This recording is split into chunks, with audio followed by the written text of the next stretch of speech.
نازنینا، دوست یعنی انتخاب، یعنی از بنده سلام، از تو جواب. دوست یعنی دل به ما بستی رفیق، دوست یعنی یاد ما هستی رفیق. دوست یعنی مطلبت را دیدم، یعنی احوال تو را پرسیدم. دوست یعنی در رفاقت کاملی، دوست یعنی نیستی و در دلی.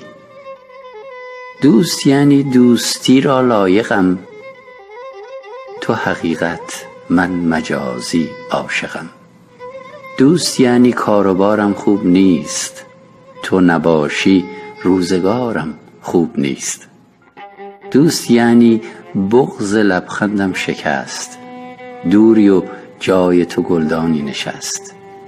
دوست یعنی مثل جان و در تنی، دوست یعنی خوب شد تو با منی. دوست یعنی حسرت و لبخند و آه، می شوم دلتنگ رویت گاه گاه. دوست یعنی جای پایت بر دل است، دوری از تو جان شیرین مشکل است. دوست یعنی نکته های پیچ پیچ، دوست یعنی جز محبت هیچ هیچ. دوست یعنی از سکوت من بخوان، دوست یعنی در کنار من بمان.